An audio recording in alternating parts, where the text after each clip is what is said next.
So I'm going to present in English. If someone wants to ask a question, first, if you want to ask a question at any time, please feel free to ask. And maybe I try to keep an eye on the chat. And maybe also someone of those who can speak can interrupt me if I don't see the questions. So feel free to ask at any time. I know it's hard to follow a presentation online, so it's better to ask than to stay with a doubt. And also, if you want to ask in French, that's also okay. But I'm going to speak in English. So I'm going to talk about Groebner basis computations with an eye to their complexity and to the application. I decided to start by the applications to motivate what we're going to say next. So polynomial system solving appears a lot in the sciences and in engineering. And this is because we have many models that appear in many contexts that are described by equations that are polynomial and not linear. Of course, for linear polynomials, so linear equations, it's a completely different ballpark, as we have linear algebra to solve them. And in this talk, I'm going to talk about polynomial systems which are truly polynomial, so non-linear. So the equations are, non-linear polynomials.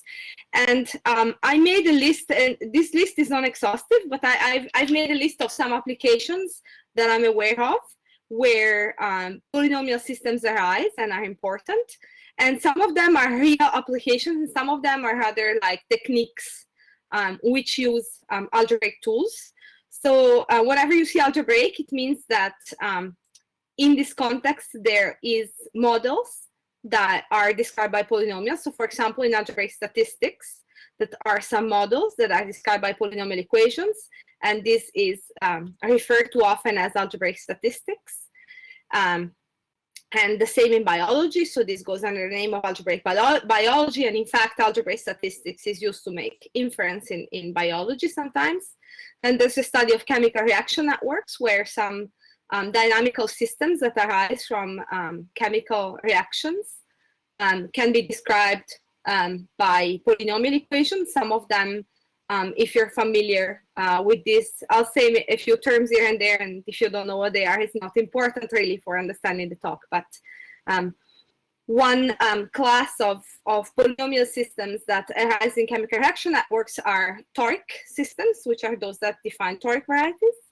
And in coding theory, so my domain is really more coding theory and cryptography. So in coding theory and in cryptography, there are several problems that can be modeled by polynomial equations, and we will come to that in a moment. In computer vision as well. And then, so I mean, I've made the whole list in networks modeling, in neuroscience, in robotics. Robotics, we've heard Guillaume, he talked about this yesterday. In string theory, in topological data analysis. So in topological data analysis, we analyze data using topology, but also we associate algebraic objects, which are described by polynomial equations, so modules over the polynomial ring. And the two here is persistent homology. And when this is multivariate, this gives rise to multivariate polynomials. Okay, so all these are interesting applications, and I'll mention a couple, those that I'm more familiar with, in the next slides. So in coding theory and in cryptography, the setting is you want to communicate over a channel. And so you have two entities that want to communicate, which are a source and a sink. So the source transmits a certain information, and the sink wants to receive that information. And there's two, so the objects of coding theory and cryptography are quite different. In coding theory, your goal is correcting errors that occur during the transmission. So the idea is the following. So when the message is transmitted over a channel, there is noise that gets added to it. For example, if you are a satellite and you want to transmit a picture to the Earth, there's solar winds, there's part of your message that just goes dispersed in space. So there's a lot of interference which creates both noise and part of the part of the information that gets lost. And so the goal of coding theory is to allow us to, instead of asking for a retransmission of something that we have received and which contains errors or is lacking parts, is to recover it at the sink. And this is done by encoding and decoding. So the goal of coding theory is error correction, so accuracy of transmission over a channel which is noisy, that means is not perfect. Is prone to error. And cryptography, the goal of cryptography, well, one of the goals of cryptography is privacy. So cryptography aims at preserving confidentiality of a message in a transmission over a channel, which we call insecure. And here the idea is that we're trying to suggest is that people may be eavesdropping to what we're transmitting over the channel. And so we do that by encrypting and then decrypting, so that the message which travels over the channel looks like was not authorized. Okay, and so I'll give a couple of basic definitions from coding theory to show how polynomial equations come into existence in this setting. So one important modern application of coding theory is transmission of data over networks. And in this case, we use a class of codes which are called the rank metric codes. So rank metric codes are just vector spaces of matrices over a finite field. So in coding theory and cryptography, usually things are over a finite field, just because everything is finite in the computer by nature. And so yeah, so a rank metric code is a vector space of matrices of a certain size over a finite field. And for a code, we always define, whenever we have a code and we have a channel, we always have a distance that comes with it. And in this case, the distance is given by the rank. So the distance between two matrices is the rank of their difference. Okay. And an important parameter of a rank metric code is its minimum distance. So the minimum distance is the minimum of the distances between pairs of matrices which are distinct and are in the code.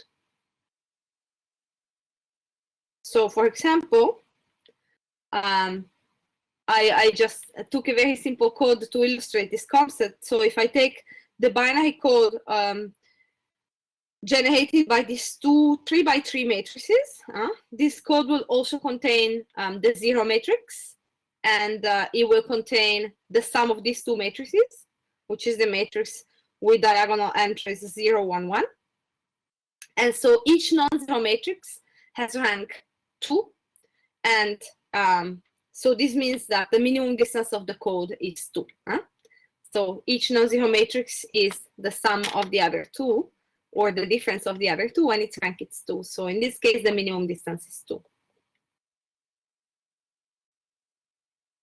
Okay, so why is the minimum distance important? Because what we want to do with the code is, so imagine that a message is sent over the channel, and then some error happens, and then at the receiver's end, the sink receives the message, which is no longer the original one, but it contains an error. So in this case, you have a rank metric code and a matrix in the code. So the elements of the code are the legitimate messages, the ones that are sent and travel over the channel. So a matrix from the code is sent, and something else is received, and an error has happened. So instead of receiving M, we receive M plus some error matrix. And now the point is that what we would like to be able to do at the end is to infer from N what was the M that was sent.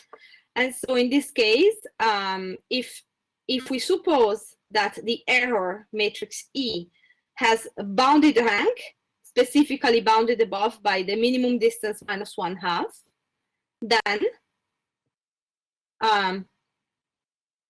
the error can be corrected. And the way to see this is the following. So this is not, I'm showing this just because this is not difficult to see, and it makes things a little bit less mysterious. So if we suppose that m was sent and n was received, where n is of the form m plus e, and the rank of e is at most the minimum distance minus 1/2, I want to show that we can recover m from n. So the distance between m and n in this case is the rank of e, because e is their difference. And so it's upper bounded by this number, by assumption.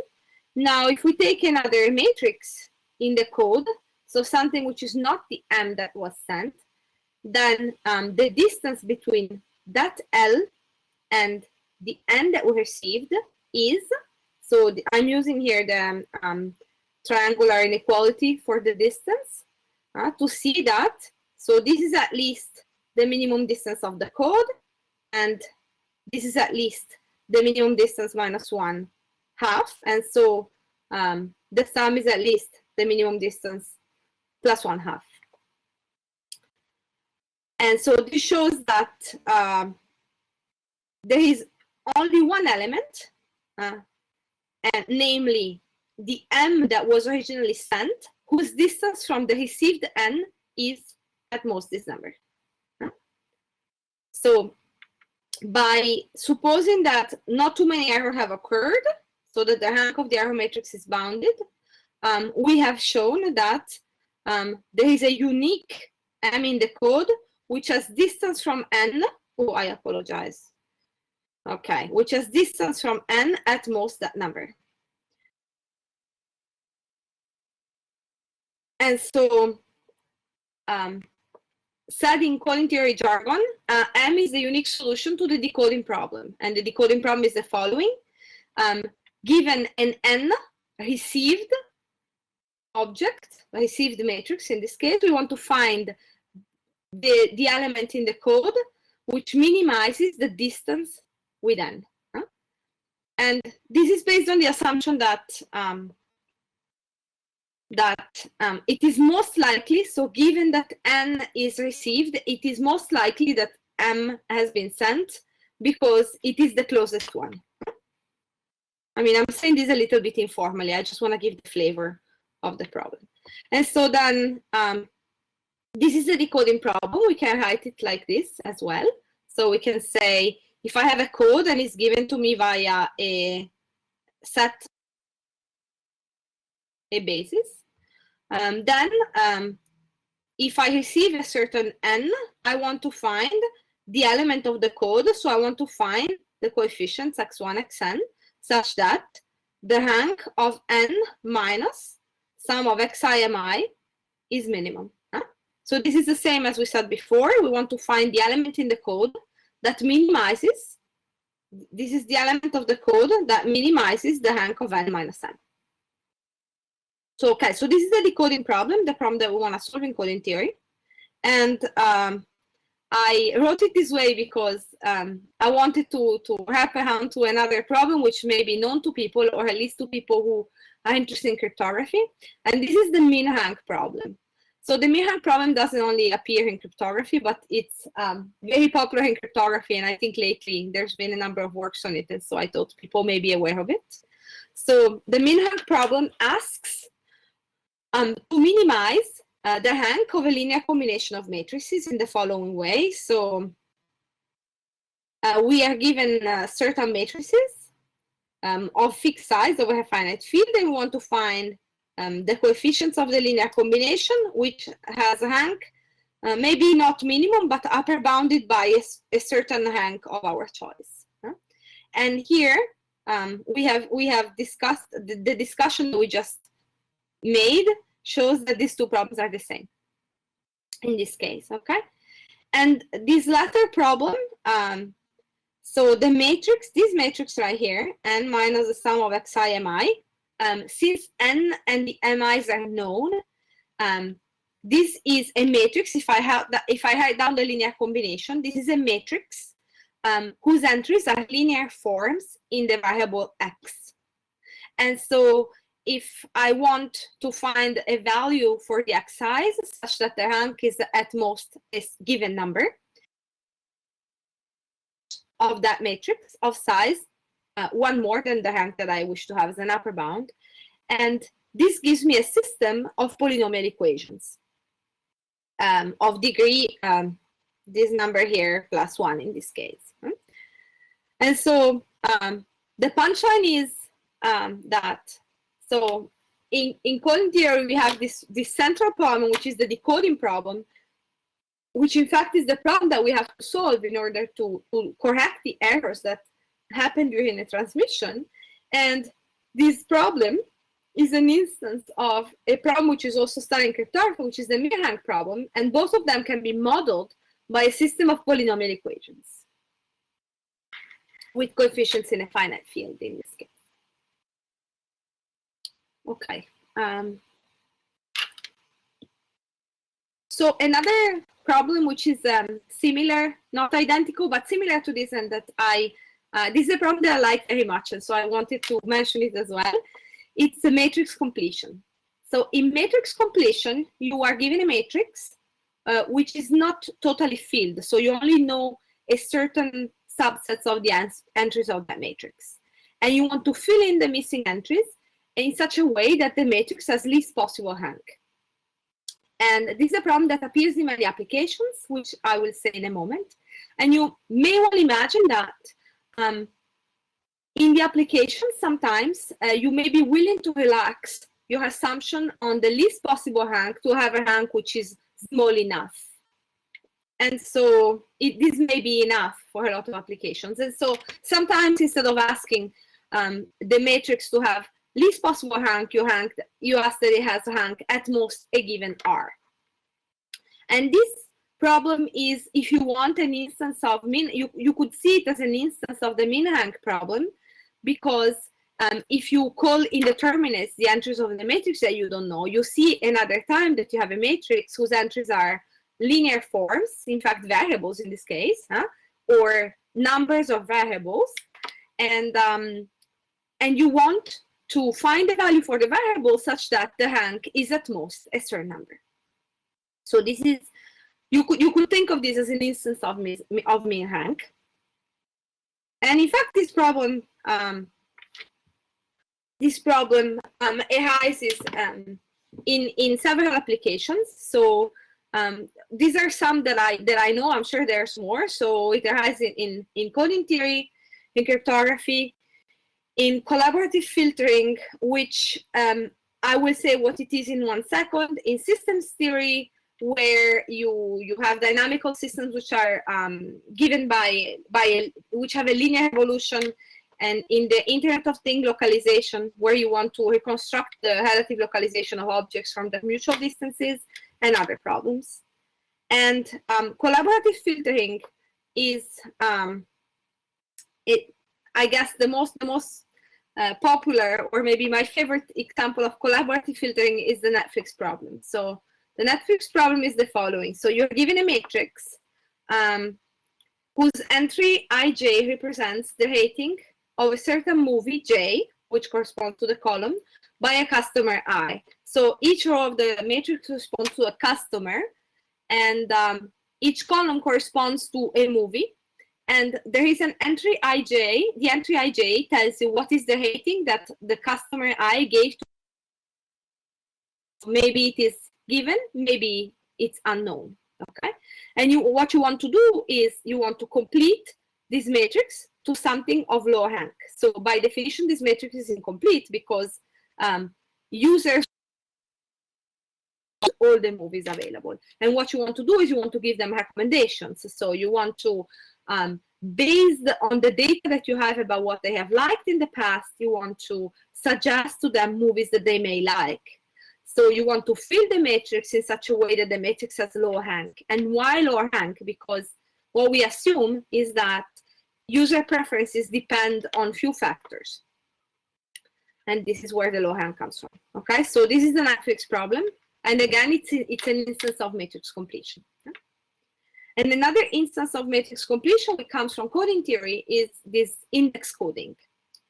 So index coding is a problem where you want to find an optimal coding scheme for broadcasting multiple messages to receivers with different side information. So what does it mean? It means you have a tower here that wants to send, that needs to send information to all these cell phones, for example, or all these receivers, all these tablets, and the scheme is broadcasting. So this is a tower. It will not send individual messages which are different to each receiver. It will. Oh, I'm sorry. I have done something bad. Okay, so as I was saying, the tower broadcasts. So it doesn't it doesn't send individual personalized messages to each person to which it's communicating. It just broadcasts messages which are the same for everybody. Huh? And so here, the model is the following. Each receiver, I don't know why this happens, I'm sorry. Now when I touch the screen to indicate, it disappears. So each receiver here, okay, each receiver here, for example, this first one, requests a certain information. So for example, this one wants to know x1. Think of this data that they want to know as bits, for example, okay?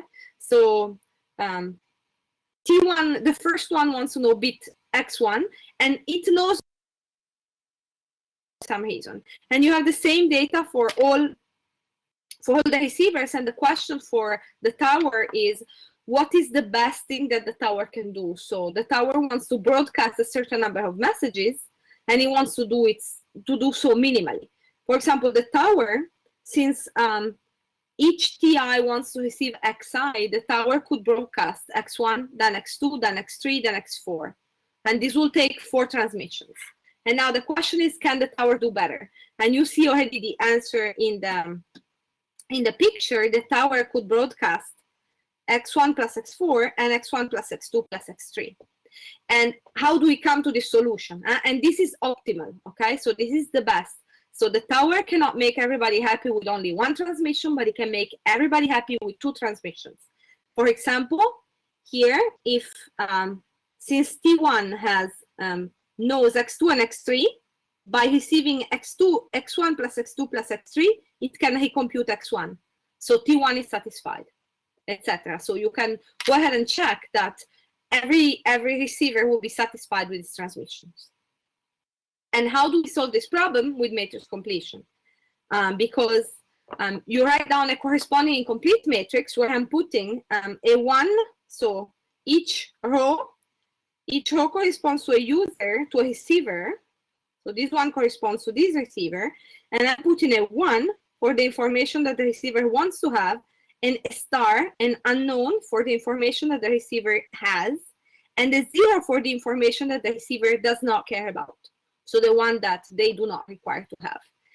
And now I complete this matrix to the least possible rank. And you can imagine that now, if you fill this matrix in least possible rank, this will give you the transmissions that a set of linearly independent rows will give you the transmissions that you have to do in order to satisfy everyone. And so the rank, in particular, the rank of the least rank matrix completion will give you the number of messages to be broadcasted. So this was a little bit a panorama of some problems that are modeled by polynomial equations. And again here, so if I would put variables in the entries that I don't know, and I take 3 by 3 minors, I could find the solution, and I would have found the solution that I wrote down that is written in the picture. Huh? Okay. And now I come to the last but not least, applications of cryptography, which is what I had promised. Okay, so this is a little bit also what guides my discussion. So obviously, when I discuss complexity of Groebner basis computations, I will have to make certain assumptions. And so the assumptions that I make are, of course, guided. They are reasonable in a certain context, and they are, of course, guided by oh, someone has asked a question which I missed. I'm sorry about that. Yeah, I don't know what the question refers to anymore. If you want to ask again, I'll try to answer.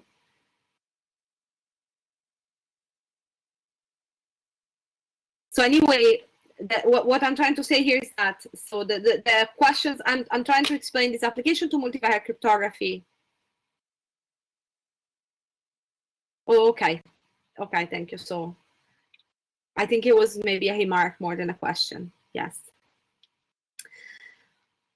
Okay, so yes. So what I was trying to say is that I'm explaining this. Yeah. So I'm explaining this application to multivariate cryptography because this is kind of what my goal is when I think of what is the complexity of Groebner basis computations. So here we are in a finite field, and we take a bunch of polynomial equations over a finite field in n variables, which are usually quadratic, but they do not have to be. And these equations define a map by evaluation, which I call Q. So Q sends a vector of n entries and like the variables into its evaluation. So a vector of m entries, m like the number of polynomials. And now, in order to disguise this Q, I will compose it left and right with the random affine linear maps, and I will have a P. So this P is now m polynomial equations, which are quadratic if we had started. So this is the public information of my cryptographic system, and the private information is the Q, S, and T. So I imagine people have maybe a basic idea what cryptography is, but so this is about public key cryptography. And in public key cryptography, you always have a public information which is known to everybody and allows us to encrypt the data. And then you have a private information which is only known to the constructor of the system, who is also the person who is authorized to read the messages. And with the private information, you are able to decrypt. So encryption is easy and can be done by everyone, and decryption is computationally hard, and we assume, or we hope, that it can be done only by the designer of the system. So the private key is the private information which is known only to the legitimate receiver, to the designer of the system, and the public is this composition. Okay, and now how about a crypto system out of it? So Bob, for me, is the designer of the system. So he's the one who wants to receive the messages. Alice is the one who wants to send him the message. So in order to send the message alpha, she encrypts it by using P. So she evaluates F1, Fm at P, at alpha, at her message. And she obtains a vector beta. And now she sends that beta to Bob. And Bob knows Q, knows S, and knows T. And so he can invert each of them to compute the inverse image of beta and recover alpha. So S and T are easy to invert because they are affine linear. And Q is easy to invert because we have assumed it to be the case, okay? So we have chosen a Q. So in order to construct the system, Bob wants to choose a Q which, so that the inverse of Q is efficiently computable. And the idea is exactly that. By composing Q with S and T, the structure of Q is disguised, and an attacker is not able to invert P, but someone who knows S, Q, and T can invert each one of them individually. And so Bob is able to invert P by inverting each of his factors, but an attacker is not able to invert P. So this is the idea. And this also gives us multivariate digital signature, which actually are the selling point of multivariate cryptography. So, okay, so I have a question. So what are the canonical choices for Q? So this is actually at the heart of the construction of the crypto system, right? So it's hard to construct a good Q, and when you have a good idea for a good Q, you have a crypto system. So I'm kind of skipping over this point. So one way to construct, one basic idea, for example, to construct such a crypto system is a hidden field equation. For the hidden field equation crypto system, you write an equation over a large finite field over an FQ to the n, and then by doing bi-restriction of scalars, so by writing it out in a basis, you obtain n polynomials in n variables, which are equivalent to that one equation. So now a polynomial of FQ to the n in one variable, we can easily invert, right? You can easily invert evaluation. And yeah, so that gives you an idea. So that's one idea. And essentially every time you have a good idea on how to do this, you have a crypto system. Yes, so yeah, I love the comments. So okay, great, yes. So but this is kind of the core problem here. So it's not obvious. What I was trying to say is that this is not obvious how you choose Q, and that's actually at the heart of the construction. Okay, but let's assume that we have such a Q, that we have chosen such a Q. Yeah, for example, that's another idea. Yes. So okay, so you can also get a multivariate digital signature out of this, because so what is a digital signature? So a digital signature, very informally said, is someone that convinces me, something that convinces me that, so if I'm Alice, a digital signature by Bob is something that convinces me that it's really Bob who sent that message. And since Bob is the only one who can decrypt, he can convince me that he's the designer, that he's himself, by showing me that he can produce an element that maps to a certain beta. Huh? So in order to sign a certain beta, which usually beta is the hash of whatever document needs to be signed, Bob will compute an inverse image of beta and send me that. And in that way, I can easily verify that P of alpha is beta, and I will be convinced that the person who signed is Bob, because I'm assuming that the only one who knows how to invert P is Bob. Okay, so in this way, we also got digital signature. The bigger deal in multivariate cryptography had more than crypto systems. Okay, and the security here relies on the fact that we assume that it's difficult to find the solutions of a system of polynomial equations. So the opponent, the eavesdropper, the attacker in cryptography is always called Eve for eavesdropper, and her task in this case is finding the alpha such that P of alpha is beta. So Eve, we suppose that Eve sees beta traveling over the channel. She sees the encrypted message and she wants to recover the original message. She wants to decrypt. So her task is exactly finding alpha from beta given the knowledge of P, which is because P is public information. So one thing she may do is she may solve a system of polynomial equations because she knows the F's and she knows the betas. So this tells you that if you can solve a system of polynomial equations, you can decrypt. And so this tells you that the security of a crypto system or a digital signature constructed in this way relies on the assumption that polynomial system solving is hard.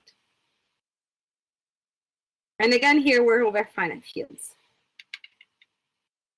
So I guess I haven't really specified this too much, but it's quite important here that we're over finite fields because we don't have numerical methods. So if we were over the reals or over the complex, we could try to apply some numerical methods to compute, for example, the solutions of a polynomial system. And there's very good numerical methods to do that. There's a whole branch which is called a numerical algebraic geometry, which studies how to do a multiple continuation to numerically solve systems of equations, and they can compute quite a bit more than we can over finite field. So the problem is really harder over finite field than it is, for example, over the reals.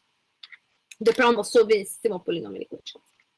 Okay, so and here the problem on which the security relies is the multivariate quadratic problem. So the multivariate quadratic problem asks to compute the solutions of a system of polynomial equations over a field, and the degree of the equations is 2. It's assumed, and this is why it's called quadratic. But of course, you could ask this also in general. You could ask, how hard is it to compute the solutions of a polynomial system over a field? And this problem is known to be NP-complete. And when I'm saying compute the solutions, I mean the exact solutions. So, well, over a finite field, we only have symbolic methods, but okay. And throughout our discussions, we will assume always that the system has a finite number of solutions, not only over the finite field, because that's obvious. I mean, if you only have finitely many elements, you certainly cannot have infinitely many solutions. And this number of solution could be 0, so there could be no solution to the system, but we always assume that the number of solutions is finite. And this is no little assumption, but it gives us quite a bit of mileage for doing the things that we want to do, and it's usually a realistic assumption to have for a system of polynomial equations that come from cryptography. Okay, so over FQ, you could always think that you can solve your system by exhaustive search. So you have only finitely many possibilities, and you could just try them all.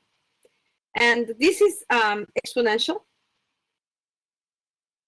Often it cannot be done because it's the complexity is too big, but it's certainly, well, I guess the first idea that comes to mind. So we always have to compare back to that.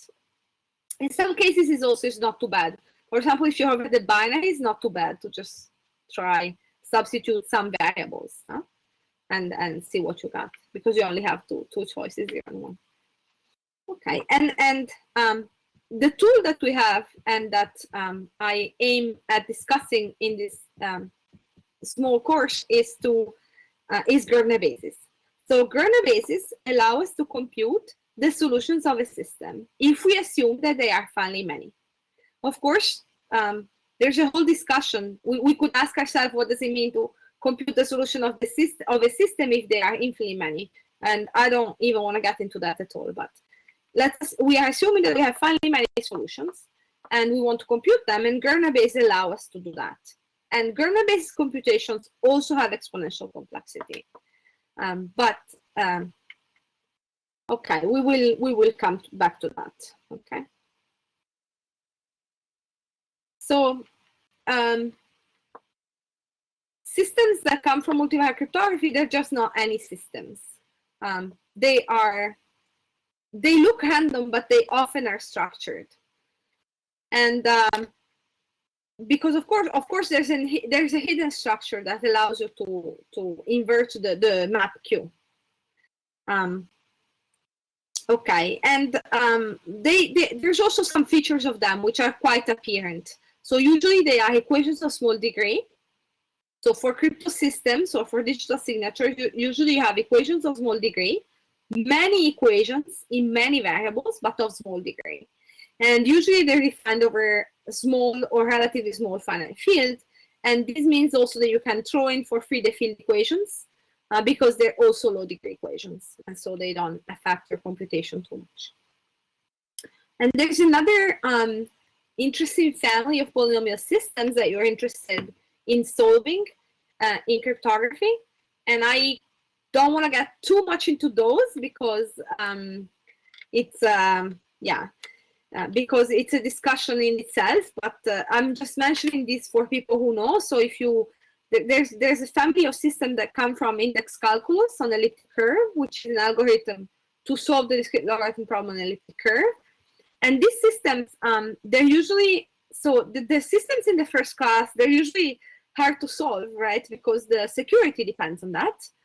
The systems in the second family, they're not that hard to solve. So we're able to solve them, but we have to solve them many, many times. And so here is where the difficulty lies, that we have to solve a very large number of them. For example, in the range of Q over FQ. And they rarely have a solution. And they have fewer equations in fewer variables. So usually not of degree 2 or 3. It depends also on what system you're setting up. There's variations here, but okay. So I just wanted to say that not all the equations are quadratic, not always over a small field. So these are a little bit examples that come up in cryptography. And in this second case, you cannot really feasibly add the field equations to the system because maybe the FQ has a size 2 to the 180 or 2 to the 160, or the finite field can be very large. So you certainly cannot add the field equations to the system in the second situation. So this is a little bit the systems that I have in mind in my analysis, and I insist on the field equations because this will come up later again. Systems that contain the field equations are better behaved in some respects. And okay, so we are interested in estimating the complexity of computing a Groebner basis for our systems. And the reason is that if you have an upper bound on the complexity of computing a Groebner basis, you have an upper bound on a method to decrypt. And so you have an upper bound on the security of the cryptographic scheme. This helps you to adjust. This is important because it helps you to adjust your parameters, the choice of your parameters to the desired security level. Okay, so, and now finally, I come to Groebner bases. So what are Groebner bases? These mysterious objects that will allow us to compute solutions of polynomial systems. So we are in the polynomial ring over a field. So whenever I can, I try to keep the discussion general. We have a polynomial field in the polynomial ring, which I always call R, with coefficients in the field K in n variable, and a monomial. So we all know what is a polynomial, I think. I think we also all know what is a monomial, but I'm just trying to set up my my notation here. So a monomial is the product of powers of variables. So something of this form, x1 to the a1, x to the an, and a is a vector of exponents. So sometimes I write, usually I write x to the a for a monomial with a vector. For example, if I write x to the 3012, I mean x2, x4 squared, because, well, the first variable to the power 3, the second 0, so it does not appear, the third to the power 1, and the fourth to the power 2. So there's a remark in the chat that says, perhaps we need to lower bound, and that's a great remark, actually. So when we want to assess the security of a crypto system, we may want to lower bound, because we may want to have, actually, that's really more intuitive than upper bounding, because we want to be sure that we have at least a certain amount of security, not at most a certain amount of security. And I think my honest that we do what we can. So we cannot really lower bound, so we upper bound, and we try to find tight upper bounds so that they actually give us an idea of what the actual complexity is.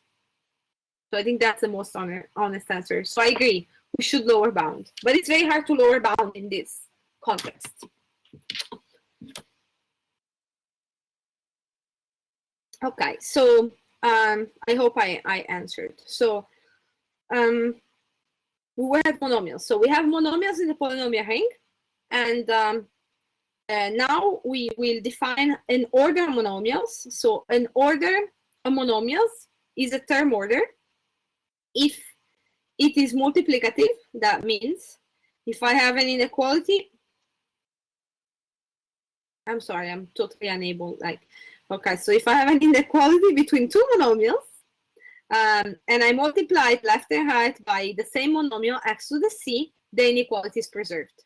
So that's a property that I want for my order. I want that it is compatible with the product, with the operation that I can naturally do on monomials. And the other property I want is that one is the smallest monomial of all. And this is equivalent to the ordering being a well ordering, and this is needed because this is equivalent to things terminating. So this is needed for termination of the algorithms. Okay. So for example, if I'm in the polynomial ring in one variable, there is only one term order because I have asked that 1 is less than x. And I have asked that whenever I have an inequality and I multiply left or right by the same monomial, this inequality is preserved. So 1 is less than x means that x is less than x squared is less than x cubed, etc., etc. And so I have put in order all my monomials. Okay. So there's only one. As soon as we have more variables, there will be more orders. And these are the two examples that will be relevant for us. So many things that I will say will be true for large classes of orders, but these are the two that are important for us. So the first is the lexicographic order. The lexicographic order is the order of the dictionary. So when I want to compare two monomials, I look at the first variable, and the monomial that contains the largest power of it is the largest. And if I have a tie, then I look at the second variable, and the monomial that contains the largest power of it is the largest, etc. So for example, x1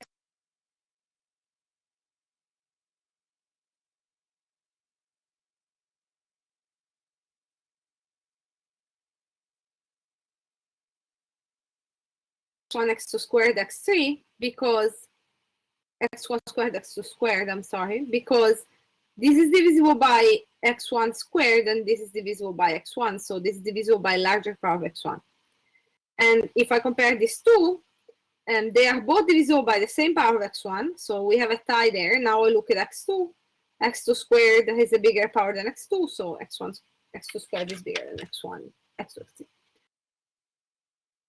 Is the order of the dictionary. It's the order that we use to order words in the dictionary.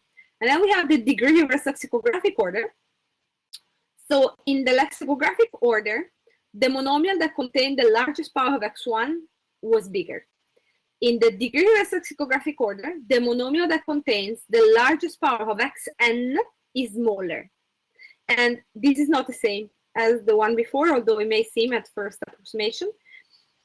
So let me make some examples. And the first thing you look at in degree reverse lexicographic is the degree. So monomials of larger degree are always bigger. And then you go and look at the variables. So for example, here, some examples, x1, x3 is bigger than x2 because the degree of x1, x3 is bigger than the degree of x2. Now I compare two monomials of degree 3. So the degree is the same, and now I go look at the variables. This monomial is divisible by x3. This one is not, so this one is smaller. And now, for example, I can look at x1, x2 squared, x3 squared versus x1 squared, x2, x3 squared. And now they are both divisible by x3 squared. So there's a tie there. Now I go look at the previous variable, so x2. So this is divisible by x2, and this is by x2 squared. So the one which is divisible by the largest power of x2 is the smallest. So I hope I clarified. I guess it's not really so essential for the SQL to know or to remember what the orders are. It's just so that this is concrete and not just like there is some order. Okay.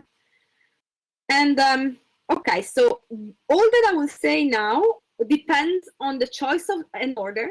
And so we imagine that. And I will not repeat it all the time, but all the things I say are always for a fixed order, or choice of an order. So now we look at, so if we take a bunch of equations, this will be our polynomial system. And then we look at the ideal that they generate. The ideal that they generate is the set of all combinations of the FIs with coefficients in the ring. So this is the ideal generated by my equation. And now whenever I have a polynomial, its leading term is the maximum monomial which appears in its support, which appears in that polynomial. Once I have that, I can define the initial ideal of the ideal I to be the ideal generated by the leading term of all the polynomials in I.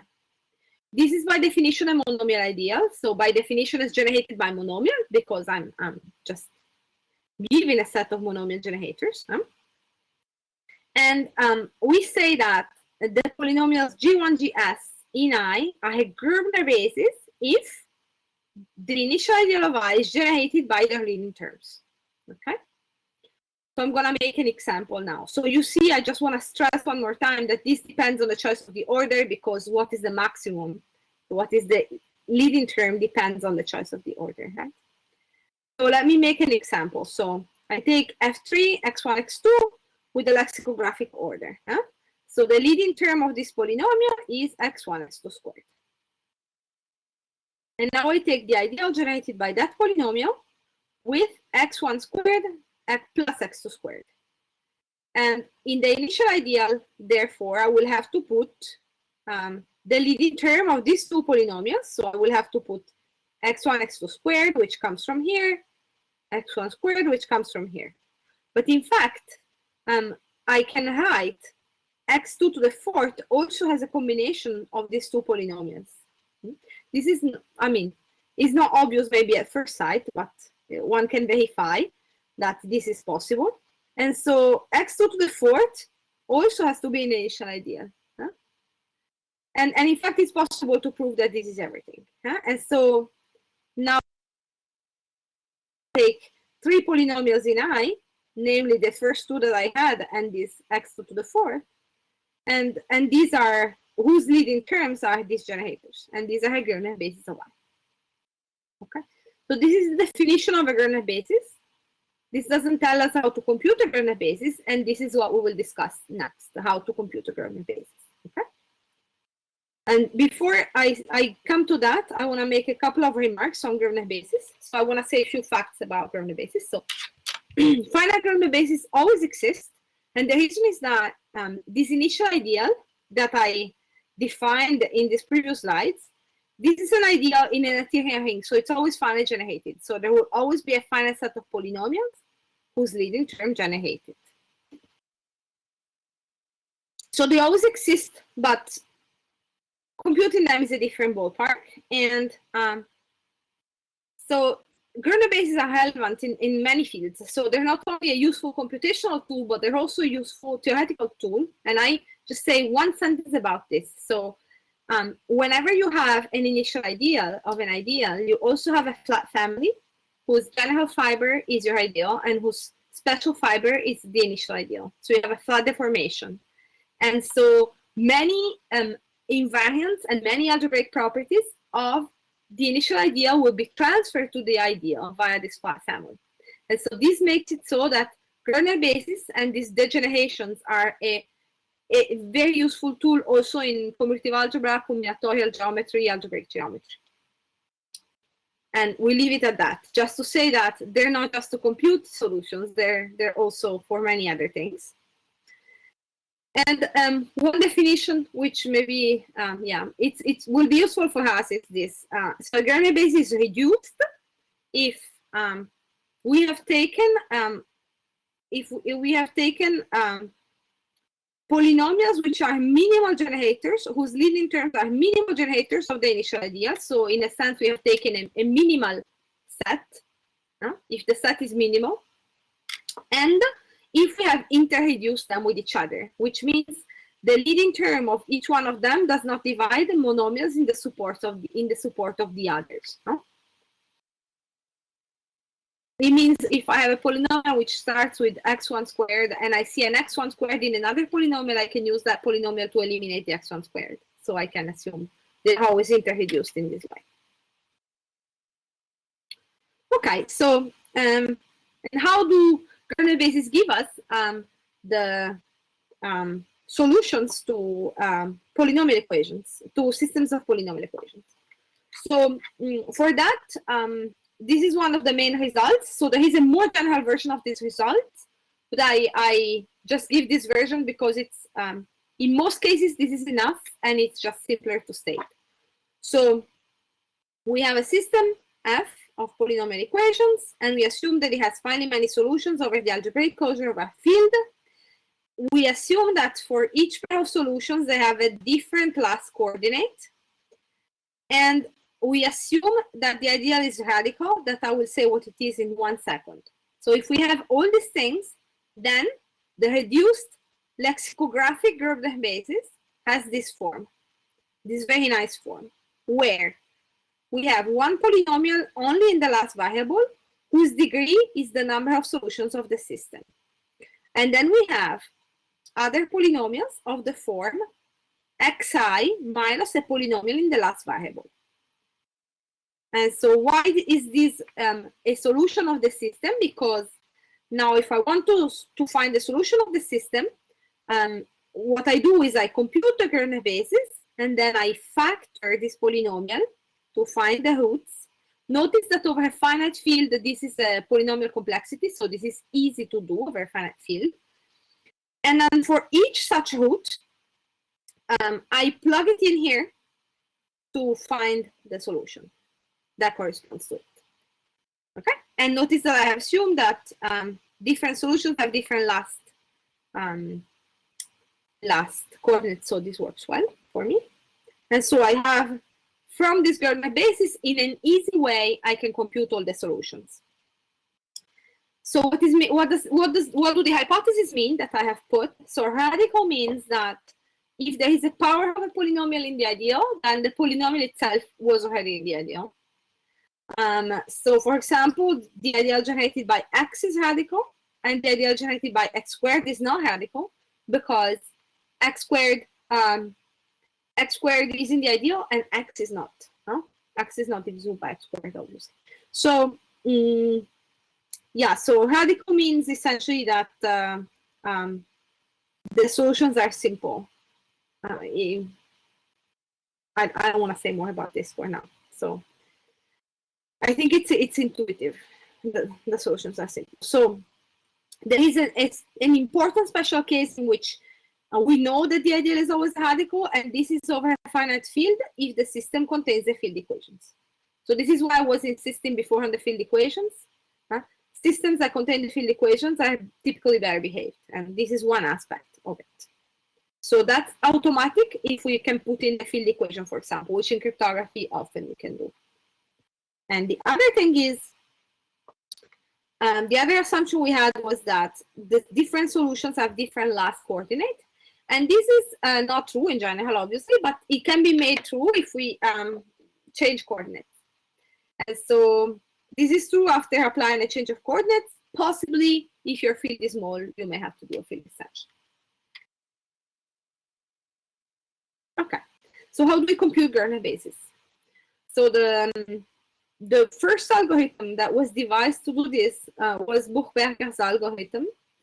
And this is an algorithm that generalizes Gaussian elimination, the Euclidean algorithm. Maybe it's not super clear from how I write it, but let me explain in an example how it works. Okay, so I have two polynomials, x1, x2 plus x2, and x2 squared minus 1, and I take the lexicographic order. So I've made in blue.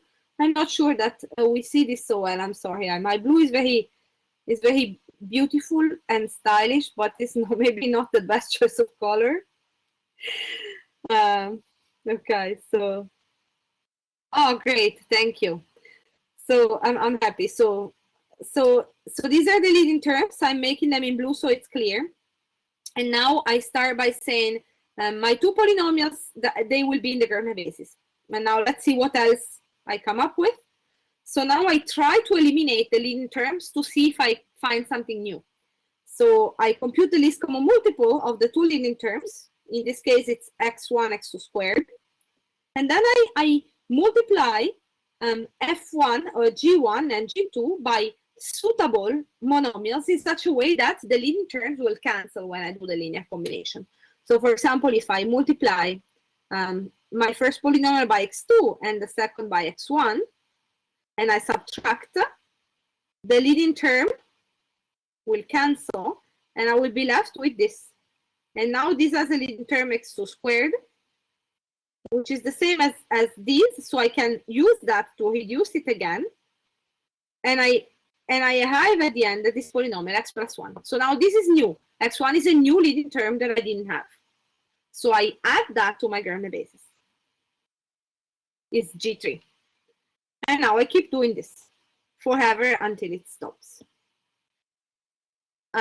So now I eliminate between, I take all the possible pairs until there is nothing else to be found. So I do now, I take this polynomial and this polynomial. So I multiply this by x2 and I do the difference. I find this polynomial, which then is 0. I'm sorry, I wrote equal to 0, but I didn't want to write 0. This reduces to 0 if I use f2. So this nothing new. And the same for the last one. If I do this with this, so I do x1 and something which reduces to 0. And so I have found, so one can prove, okay, so there's a proof here, but one can prove that now I have a lexicographic Gaussian basis. And given by these three polynomials. And in fact, if you look at them, you may eliminate this first one if you want. x1, x2 is divisible by x1, so it's really not necessary anymore. We could throw it out and we could be left, if we wanted to, with only these two. And so this is Buchberger's algorithm in a nutshell. So Buchberger's algorithm constructs a Groebner basis recursively, starting from the original polynomials of the system, by taking all pairs, eliminating the leading terms, reducing as much as possible with the equations that we already have.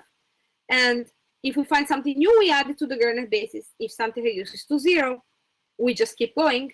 And at some point, we will find the Groebner basis. And this is the classical algorithm. Now there's more modern algorithms, which are the linear algebra based. And these are the most efficient currently. And they include F4 and F5. Which were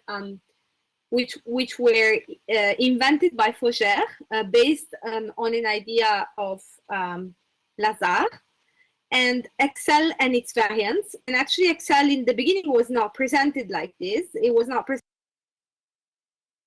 It was just presented as an algorithm to compute solutions of polynomial equations or systems of polynomial equations. But it turns out, and people have shown that people have understood that at the end it's equivalent to a Groebner-based algorithm. Okay, and variants of Excel. Excel has many variants. And I'm just going to deal here with the basic version. So I'm just going to give a sort of basic version of this linear algebra-based algorithms, how they work. So for each degree, we construct a Macaulay matrix. So the Macaulay matrix has columns which correspond to the monomial of degree up to the d that we have chosen. And the rows correspond to the polynomials, which are multiples, but which are a monomial in our system multiplied by a monomial of degree at most at d. And so now each row is a polynomial, and how do we encode it? How do we write it? The entry in the row I and column j is the coefficient of the monomial of column j in the polynomial of row I. I'm going to make an example in the next slides in case this wasn't clear. Okay, and then what we do is, so we write all these polynomials, and then we do Gaussian elimination, and maybe we find the Groebner basis. Maybe the degree d was not big enough, and so we'll increase the degree by 1 and continue. So we start in a small degree, and we keep doing this until we find the Groebner basis. So this is like a smarter version of Buchberger's algorithm in the sense that the basic principle is the same. You construct these combinations where the leading terms are cancelled, but this linear algebra, this matrix and this linear algebra elimination allows you to reduce many, many polynomials at the same time. And so this results in quite a big improvement in efficiency of the algorithm. And there's some variants where people add new rows to the matrix whenever there is a drop in degree. So if you start with a polynomial, say, of degree 3, and by combining with other rows, you get something of degree 2, you could multiply by x1, by x2, and add new rows to the matrix and keep going as long as you can, in order to produce bigger spaces. Okay, so we will not take this variant very much into account. I just wanted to mention that it exists. Okay, so let's make an example. So I take the two polynomials from before, so this will be my forever example that I will do in all possible combinations of life. So x1, x2 plus x2 and x squared minus 1, and the lexicographic order. So I forgot to say that there is always a fixed order in the background, right? So in Buchberger's algorithm, the order allowed me to, you remember that I pinpointed what the leading terms were, and these were the things I was trying to eliminate, okay? And in this case, the order is the order in which I order the columns. So here I'm ordering the columns correspond to the monomials, and I'm ordering them in decreasing lexicographic order. Okay, and here, so I start from degree 2. In degree 2, I have f1 and f2, and I cannot take anything else because you already have degree 2, so I cannot multiply them by anything. And for example, just to explain how I hide the matrix, so here f1 is x1, x2 plus x2, so it's 0 times x1 squared plus 1 times x1, x2, plus 0 times x1, plus 0 times x2 squared, plus 1 times x2, plus 0 times 1. Okay, I don't know if it was too fast. I think maybe people maybe know this. I don't know. Okay, it's not difficult. So I hide in the base of monomials and I hide the coefficients in the row. Same for f2. f2 is x2 squared minus 1. Okay, so here there's nothing that I can do really. I have a matrix is already in reduced to echelon form. So I have not found anything interesting, so I keep going to the next degree. In degree 3, now I can, I have rows, right? I have these of degree 2, and then I can multiply them by both variables to make them of degree 3. And in the columns, I have all the monomials of degree up to 3. And I'm making this part in head just to stress that there is a part which the previous degree, and I just add some new things with them. So I add more rows and more columns to what I had from before. Okay. And now I do Gaussian elimination. Okay. So now I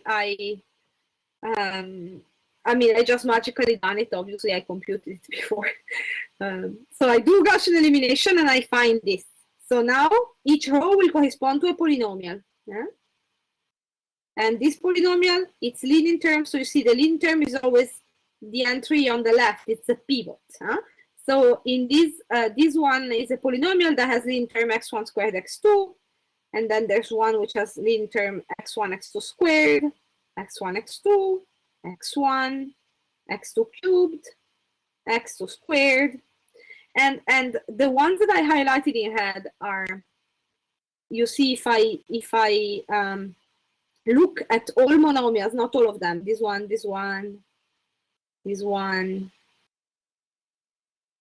this, and these that are leading terms of something, if I take all the monomials that are leading terms of something, really the only ones that are needed are x1 and x2 squared, because the others are all divisible by this. So when I go and generate the monomial ideal, I just need to take x1 and x2 squared. And so in fact, these two polynomials that I have found are the Groebner basis. So with this Gaussian elimination, I have found the Groebner basis that we had before. The same Groebner basis that we had before. I've done all the eliminations in this one step of Gaussian elimination. I hope this is clear. So it's just a basic version. Of course, there's many improvements of this, but I just try to stick with the, okay. Okay, so so the complexity of computing a Groebner basis, this is the topic that I'm interested in. It depends heavily on which order you're using to compute. In fact, as a rule of thumb, you could observe that this usually, it is the case that it is, for the same system of equation, it will be larger for the lexicographic order and smaller for the degree reverse lexicographic order. Yeah? So this is a heuristic observation, but there's also a lot of theorems, in fact, in commutative algebra that support this. They don't prove this definitely, but that go in that direction. Huh? And so there's this algorithm, which is I'm calling it algorithm and not theorem to stress the fact that it's a theorem, but it's also there's a concrete algorithm that allows you to do this efficiently. And so if you have a Gaussian basis of a certain system of equation with respect to a certain order, you can always change it. You can always transform it to a Gaussian basis with respect to a different order. And the complexity of doing that is this, O of n squared d cubed, where n is the number of variables and d is the number of solutions of the system. So this is favorable for us because, again, the systems we're interested in, polynomial systems from cryptography, usually have few solutions. The ones coming from index calculus, usually they have no solutions. The ones that come from crypto systems usually have one solution because the decryption is unique. So these are systems which usually, where usually this algorithm will work well. Okay, so since it's more advantageous to compute the Gaussian basis with respect to degree versus x, the one we need is the lex, but this is easier to compute. So we can just compute this and then use this algorithm to transform it to the one that we want. And now, what is the cost of computing this degree versus lexicographic Gaussian basis? This is dominated. I mean, this is maybe, I think it's more or less implicit in the things that I said before. So this is dominated by the cost of Gaussian elimination in the largest matrix that you have to compute before this Gaussian elimination that I described produces a Gaussian basis. So in practice, if you want to compute a lexicographic Gaussian basis to solve a system, you compute a degree versus lexicographic one using a linear algebra-based algorithm, and then you convert it to a LX1 using FGLM. And usually this step is the hard one for us. So that's the step we have to look into. Okay? Complexity of Gaussian elimination, we know, I mean, I'm not even being very super optimal here. I'm just giving the silly bound. But the complexity of Gaussian elimination is O of A squared B, where A is the number of rows and B is the number of columns, operations in the field. And so if we compute up to a certain degree S, then the number of rows, how many monomials I have in degree S minus di for each I. Because in order to multiply, I multiply fi by a monomial of degree S minus di, and I get something of degree S. And for the columns, this is the number of monomials that I have in degree up to S. And so this is the size of the matrix. And then you see that this is the parameter that that regulates the whole complexity. So this is what we have to estimate in order to be able to estimate the complexity of this computation. Okay, and this number is called the solving degree. So we have a system. We fix from now on the degree versus lexicographic order because that's usually the most advantageous for us and because it suffices to do that. And then the solving degree, we define it as the least degree in which Gaussian elimination in the degree versus lexicographic Macaulay matrix of degree D will yield a Gaussian basis. Okay, so I compute these matrices in increasing degrees until at some point a Gaussian basis pops up. That point is the solving degree. And so that gives me a measure of what is the complexity of this computation, of computing the Gaussian basis, degree versus x. And as we have seen, as we have argued, this is the bulk, this is the core of the complexity. So this is what dominates the complexity. And another important thing to look at is the largest degree of an element in the Gaussian basis. Obviously, in a reduced Gaussian basis. Obviously, if I want to compute a Gaussian basis, I have to compute at least in the degree of its element. If I want an element of degree 5 to pop up, I have to at least compute the Macaulay matrix of degree 5, because obviously there's no way I can write it in a lower degree. So this gives me that inequality. And if my polynomials are homogeneous, if my system is homogeneous, then this really is an equality, because when you have homogeneous polynomials and you do linear combinations of them, the linear combination will always have the same degree. So if I combine two homogeneous polynomials of degree d, the linear combination always has degree d. It could become 0, but otherwise it always has degree d. And this is not the case with non-homogeneous polynomials. With non-homogeneous polynomials, you can take two polynomials of degree d and you can make a linear combination, and the degree could decrease. And so this makes it so that the non-homogeneous case, which unfortunately, I don't know if fortunately or unfortunately, but that's the relevant case for cryptography, because the system that I have, they're always equation equal to a number. So they're always non-homogeneous. And those equations, so the systems I'm interested in are non-homogeneous. And this case is inherently much harder than the homogeneous case, because you have this problem of degree fluctuation. Okay, so let me make an example of solving degree. So from our previous example, if we take these two polynomials and we take the lexicographic order, okay, so I said degree versus Lex, but I wanted to use Lex now because this is the example I computed earlier. I computed the Lex-Groebner basis of this. So you remember I had these two polynomials. I wrote the Macaulay matrix in degree 2, I got nothing. I wrote the one in degree 3, I got the Groebner basis. So the solving degree is 3. And it's strictly larger than the largest degree of an element of the Groebner basis, which is 2. So I may have to go into a degree which is larger than that of the elements of the Groebner basis to be able to write them down, to be able to obtain them from my algorithm. Okay, so I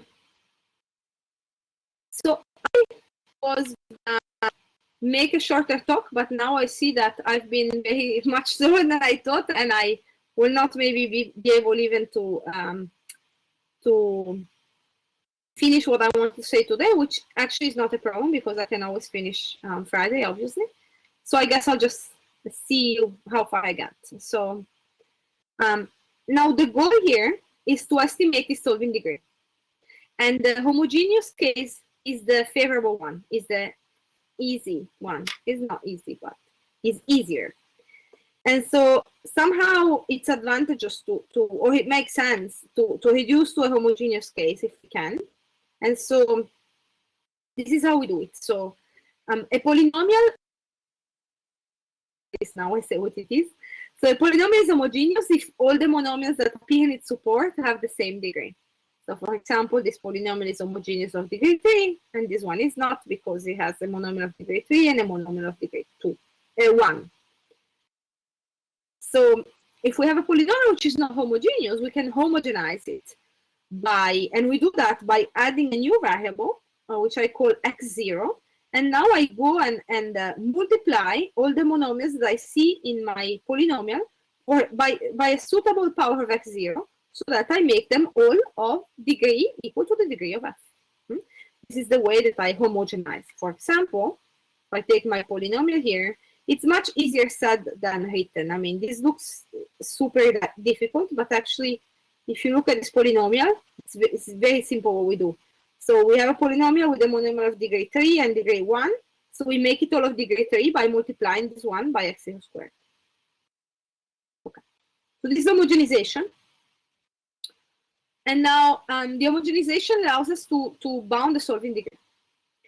So you have, I mean, sometimes I write ideal, sometimes I write system. So you have an ideal, but you have a system of generators. So you have a system F1, Fm, and you're interested in computing the Groebner basis of it. And I call the degree of each Fi di, and I suppose that they are weakly decreasing. And I look at their homogenizations. So I add one variable, and I make each equation of my system homogeneous by multiplying by suitable powers of x0 the monomials in the support of the equations.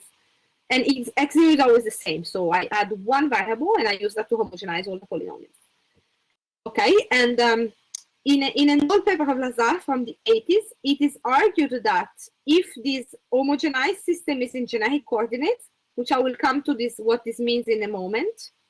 In fact, in his paper, he doesn't say that. He says, if the system is generic, so if it's random, okay, then the solving degree is upper bounded by this number, which is also goes under the name of Macaulay bound, this number. Okay, so in his paper, it's not really written like this. He just writes that the Groebner basis has degree up to that number. But if you really go and look at what he does, I think it implies this. Okay, and so in an attempt to clarify some of these concepts for us, and I hope we wrote something which can be useful also to some other people. So I wrote a paper with Alessio Caminata in which we try to prove some of these results, which we didn't find in the literature. I answer the question in a second. So we wrote this paper where, which is meant to be really like survey type, like divulgatory type, where we try to put order in all these concepts. And one thing which we proved in this paper is the following. So we suppose that the system, that the ideal generated by the system is in generic coordinates. Then there is an invariant, which I will define in the next slide, which is called the Castelnau for regularity of the system or of the ideal generated by the system. This number bounds the largest degree of an element in the Groebner basis of the homogeneous system. So I took that system, I made it homogeneous, and now the largest degree of an element in its Groebner basis, which is the same as its solving degree because it is homogeneous, is upper bounded by this number, which is called the regularity. And it's lower bounded by the solving degree. And so now the solving degree is upper bounded by the regularity. And so this gives you a provable bound for the solving degree. And I want to add just like one more information for people who know more about Groebner basis, because this, when we understood this, this clarified a lot for me. So you remember that I said that the largest degree of an element of the Groebner basis could be strictly smaller than the solving degree. There could be a gap here. And where does this gap come from? This number, the largest degree of an element in the Groebner basis of S, is the same as the solving degree, not of the homogenized system, but of the homogenization of the ideal, which is the ideal generated by the homogenization of all the elements in the ideal. And so this gives you this number. So in other words, it's like when you take leading terms. It's not enough to take leading terms of your equation to have the initial ideal. You have to take leading terms of all the elements in the ideal. And here is the same. You could homogenize your equations in the system, or you could homogenize the whole ideal. If you homogenize the whole ideal, then this gives you the largest degree. The solving degree of that is the largest degree of an element in the Groebner basis of the system. And if you homogenize the single equation, this is an upper bound on the solving degree of the system. So this explains, and actually generically this is an equality. So this explains the gap between these two numbers. And now I try to answer the question of Bernard. So the question of Bernard is should the system be generic, which is more than in generic coordinates? So the way it is stated in the paper of Lazare, I think, is that the system is generic, if I remember correctly. However, it is sufficient that the ideal generated is in generic coordinates.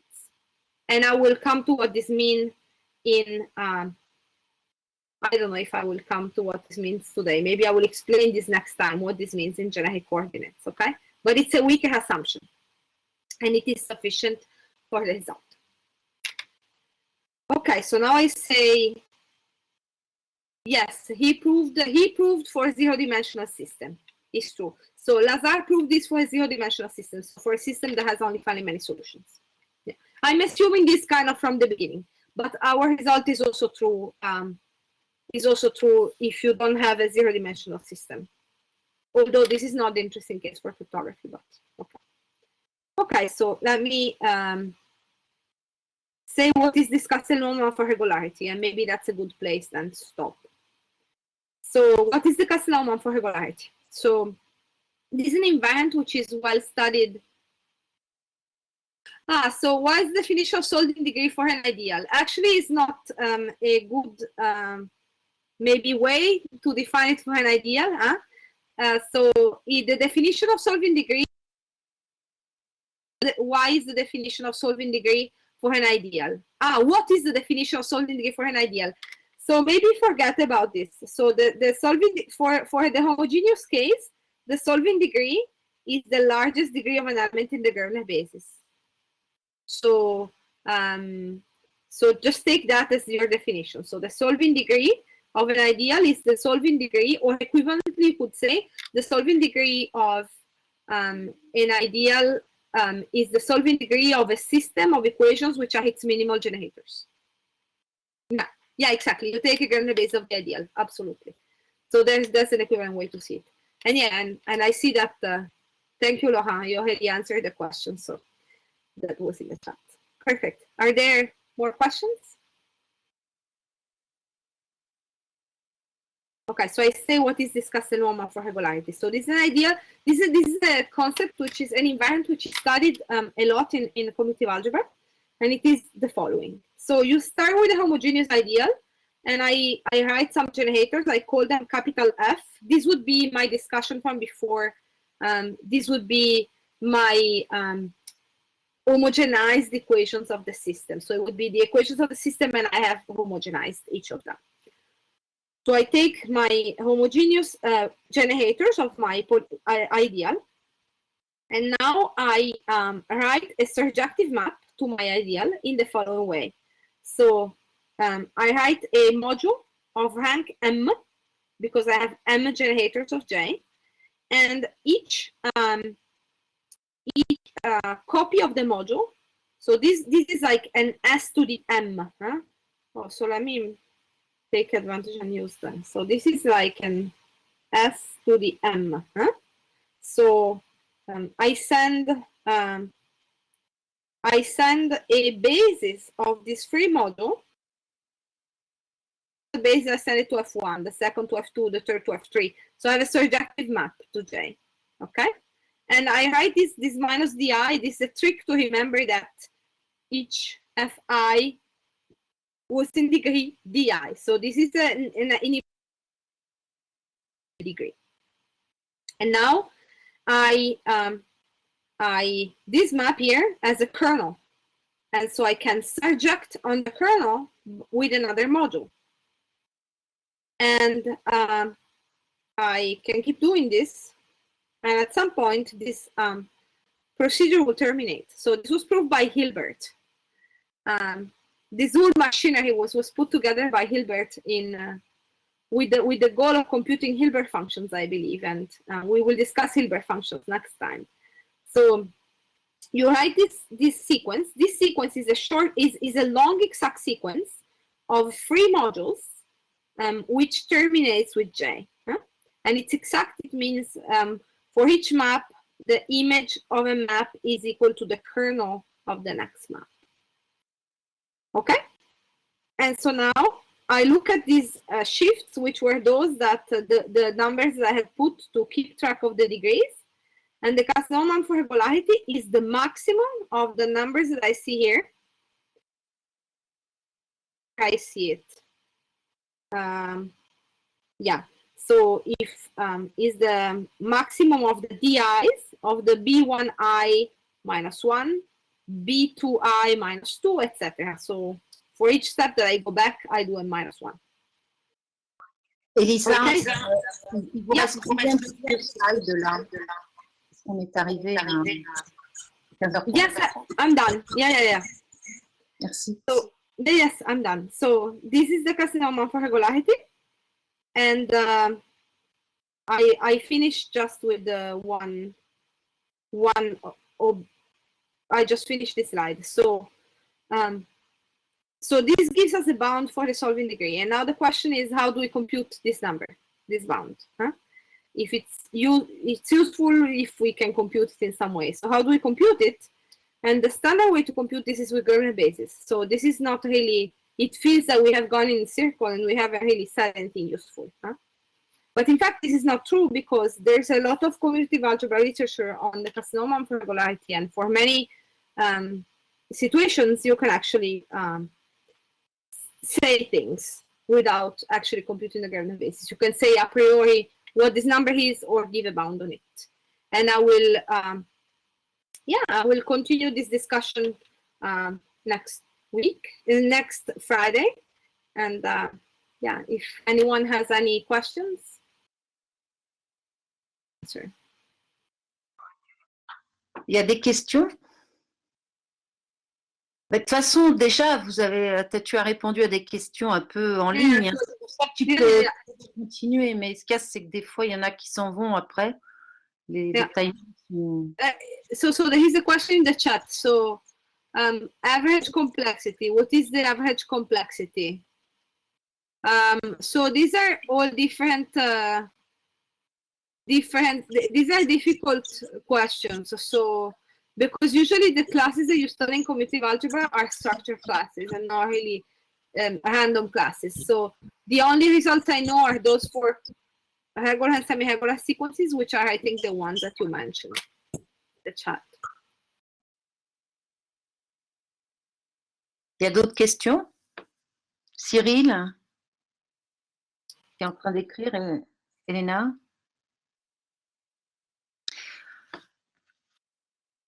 Ben, s'il n'y a pas d'autres questions, on va te remercier, Elisa, pour ce bel exposé. Ce qui est bien, c'est que c'était très, très clair. Je pense que ceux qui ne maîtrisaient pas certaines parties ont appris ce qui est en relevé. Et ben, on va t'applaudir.